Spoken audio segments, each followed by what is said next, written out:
podcast Vivir lo que es.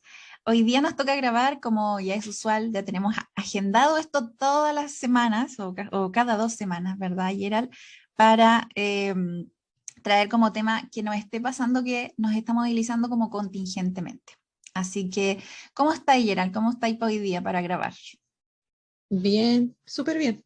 Estoy como, como siempre decimos, como, ¿cuál es la palabra? No sé si pendiente, pero estoy como pensando cómo va a salir este capítulo con el tema que vamos a hablar hoy día, porque siento que es súper atingente, como tú decías, a cosas que hemos estado trabajando con consultantes, pero también como en la vida misma, que se van En la presentando persona. cosas que nos mueven procesos a nosotras también. Así que eso. Sí, ¿Tú cómo estás? sí. Todo bien, ya como es viernes hoy día, como ya parece que se están enterando todos en la audiencia que grabamos los viernes, Sí. estoy con tragedia, no tengo a las Kardashian esta semana. ¿Por qué? Terminó ya la temporada, no sé si en mitad de temporada, como estos recesos que hacen a veces como los gringos en sus series y cosas, no sé si hubo un receso o tengo que esperar al otro año, no tengo idea, pero se me acabó ya, entonces no, estoy buscándome ya qué serie, cosas ver para el fin de semana, Pero Stranger Things, po, hoy día estrenaron los pero últimos cuando, dos hoy día, capítulos. ya, entonces ya, no, se me fue el duelo. El duelo más rápido de la vida. Sí. Sí, Oye, y así duran como una que, hora y media estos últimos dos, así que oye, vaya es que por eso yo te decía, como yo la vi primero que tú, duran como lo que podría ser una película, muchos claro. capítulos podrían ser varias películas, así como secuelas entre ellas, así que ya, hoy día me activo entonces yo creo en la noche para ver esta serie, que me tiene pendiente porque me gustó mucho esta temporada, así que eso, y estoy con todo el ánimo con hablar sobre todo este tema, Ujú. pero también porque es fin de semana, debo admitirlo. Sí. Sí, se agradece que sea fin de semana. ¿Cierto? ¿Sí o no? Ya. Entonces, queridos y queridas que nos escuchan, hoy día el tema, como tienen que haber visto en la infografía, ¿cierto? Tiene que ver con el miedo, una emoción que muchas veces es bien rechazada. De hecho, en consulta, a mí me la manifiestan mucho desde el disconfort que obviamente les provoca, pero también lo cotidiano que se vive. O sea, a veces uno como que ve este tema como que el miedo es cuando, no sé, yo le tengo temor a, no sé, a que me asalten. Y tal vez es poco probable que suceda, pero ese es mi miedo. Pero en realidad, ¿sabéis qué? Lo que más me moviliza hablar este tema hoy día, no sé si tú lo compartes, es que al menos en el tema que trabajamos nosotras, que es el de alimentación, yo escucho mucho la palabra, le tengo miedo a este alimento, le tengo miedo a subir de peso, le tengo miedo a que los demás opinen de mi cuerpo. Como en el vocabulario, en la expresividad y expresiones de la gente verbales y no verbales, se ve o veo mucho el tema miedo y en muchos temas, como te decía, muy, muy cotidiano. ¿Qué te moviliza a ti a hablar hoy de este tema, Gerald? Lo mismo, o sea, obviamente en mi trabajo, ¿cierto? También veo mucho de este concepto como asociado a estas temáticas que tú decías, pero, pero el miedo es algo que aparece en muchísimas otras situaciones también. Ujú. Y situaciones que a veces nos hacen repetir patrones, así como muy obedientemente, y que sin que nos demos cuenta estamos repitiendo esos patrones porque hay miedo, ¿cachai? Y son patrones que no nos llevan a nada nuevo, ¿cachai? A Sí. veces para protegernos, bueno, hay casos súper evidentes como en problemáticas de salud mental. La evitación es como una estrategia que uno tiende a usar con mucha no facilidad, sino que de manera como muy automática cuando le temes a algo y que te brinda un alivio como instantáneo en el momento, como decir, ay, como no me expuse, ¿cachai? No me pasó esto, pero en realidad te das cuenta de que a largo plazo perpetúa esa sensación como de que no estoy a salvo, ¿cachai? Y que por lo Sí, tanto hay áreas de mi vida que no puedo transitar ni que me puedo permitir explorar. sí. Entonces, bueno, y a todo esto a mí en particular, que igual es algo que quería como comentar. A mí en particular me movilizó porque en lo personal igual empecé terapia hace poco. Nosotras siempre decimos acá que los terapeutas igual nos terapeamos. Entonces, me di cuenta cuando habíamos hablado de que este podía ser un tema para el podcast, me di cuenta que también cuando uno está en un proceso terapéutico también se genera, como que salen mucho más a la luz un montón de miedos que están detrás, ¿cachai? De las decisiones que estáis tomando, de por Claro. qué de repente te quedas en ciertos lugares, de por qué hasta vas a terapia o no vas a terapia, ¿cachai? El no ir a terapia a veces igual es como, te grafica que en el fondo no estás yendo porque hay muchas cosas que te da miedo ver o afrontar. Entonces, Total. Como que eso es algo que me movilizó a conversar de esto hoy día. Y de hecho el ser terapeuta igual es un arma de doble filo, porque claro, tú tienes que también, por mucho que estés viviendo cosas en tu vida privada, tienes que mostrarte como un sitio seguro para recibir cosas que le están pasando a la persona que acompañas. Y eso muchas veces, tanta información que llega, que bueno, si uno hace un proceso, obviamente no, esas cosas no necesariamente te afectan, pero sí es una carga importante con la cual se hace más figura y todo lo nuestro queda para después.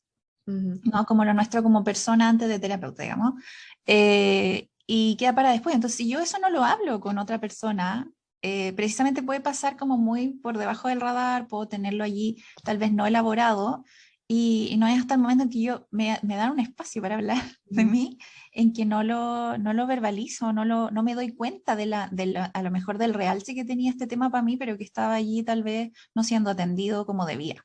Así que es un tema muy atingente, lo encontramos en todo, es muy transversal en donde podemos encontrar esto. Y me gustaría partir con una definición para que todos más o menos manejemos el miedo con la conceptualización como más en común. Esto lo voy a sacar de un material que tenemos de un curso que se llama la guía o es la guía de alimentación, Gerald. ¿Te acuerdas que lo preparamos esto hace un tiempo y que se encuentra dentro de nuestros cursos de comer por ansiedad? Y en este definimos el miedo, lo voy a leer. Esta emoción nos es útil para preparar al cuerpo y producir conductas de huida o afrontamiento ante estímulos potencialmente peligrosos. Además, facilita el aprendizaje de nuevas respuestas que apartan a la persona del peligro. Por lo tanto, nos moviliza a buscar protección. Lo que decías tú hace un ratito, y era esto de cuando yo veo una amenaza, una potencial amenaza, acá también hay que dejar claro, el miedo no aparece cuando yo solo tengo una amenaza al frente mío, una amenaza como, comillas, real. Por ejemplo, no sé, tengo a un animal que me va a atacar enfrente, tengo una persona que me va a hacer daño, o alguien que me está criticando, ¿no?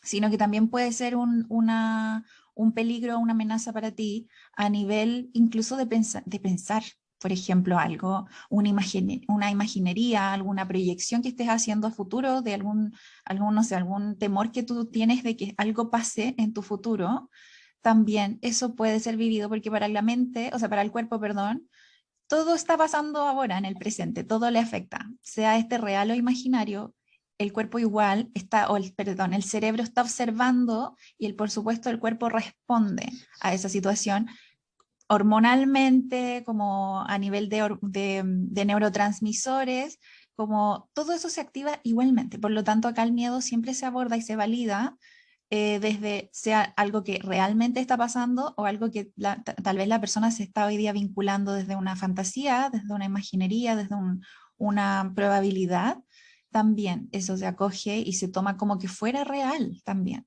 ¿no?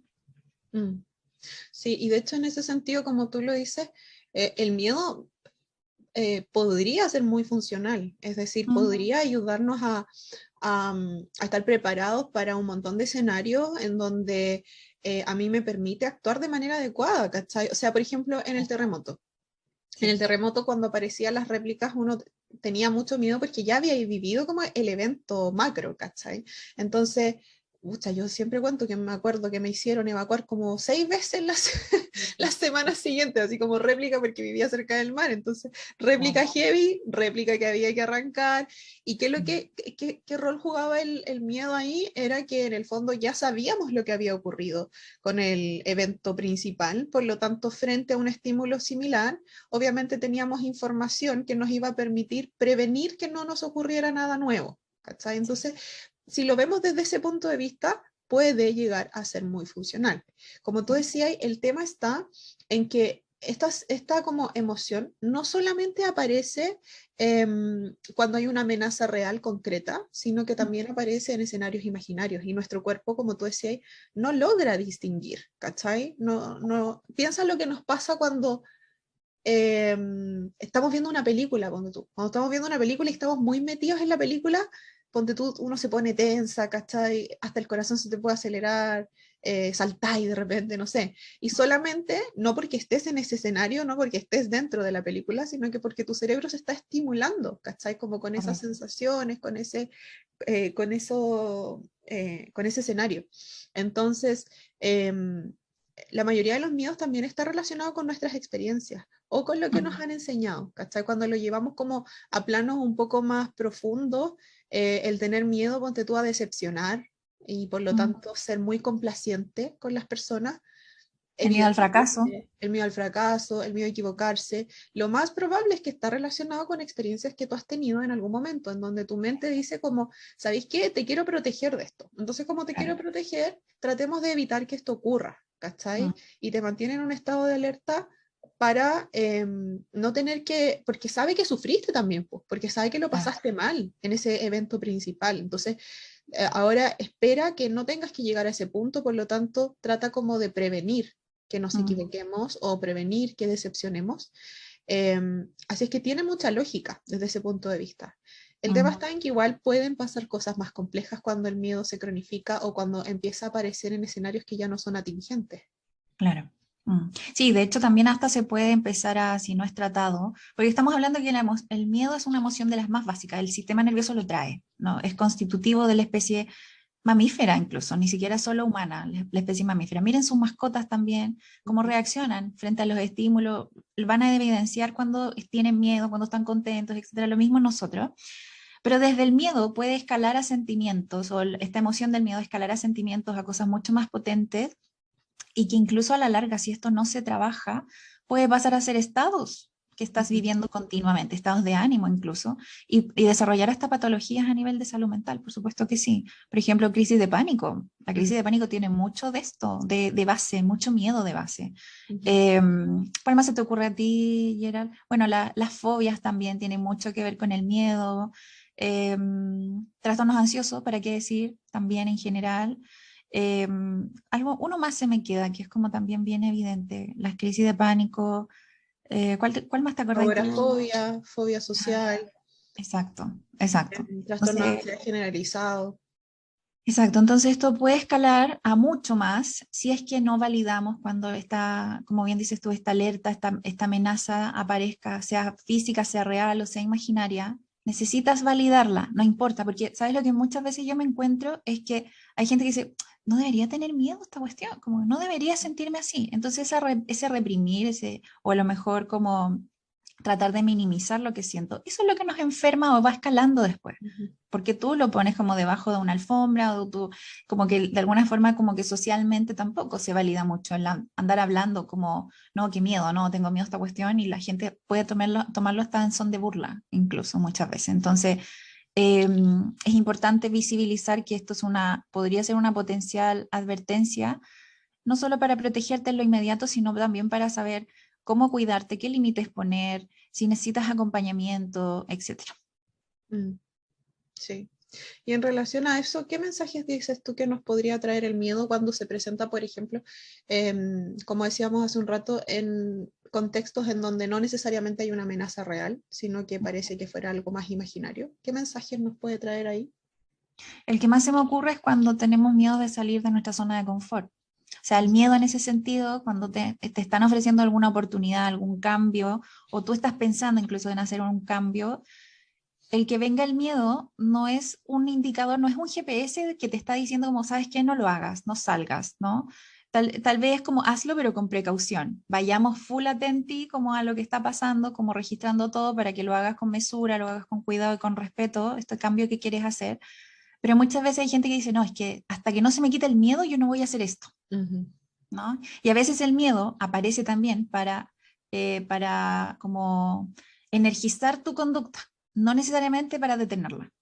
ujú, Entonces, cuando yo no tengo o no he hecho como una revisión de mi relación con el miedo, puedo yo siempre tomarlo como que es algo malo para mí, cuando en realidad podría ser que es un indicador de que por ahí es el camino, porque por allí vas a crecer y por ahí te vas a desafiar cosas que a lo mejor está funcionando igual desde hace un mismo tiempo y que tal vez salir de esa zona te va a traer mucho más crecimiento incluso. Pero obvio, el temor puede también ser un indicador de cómo ¿sabes qué? Hazlo porque te va a traer algo bueno, pero obviamente esto va a ser desafiante. ujú. ¿Cuál se te ocurre a ti? Sí, como por la misma línea, yo creo que al menos hablando como desde lo personal, cuando uno da como pasos más, como más gigantes en la vida, Mm, generalmente el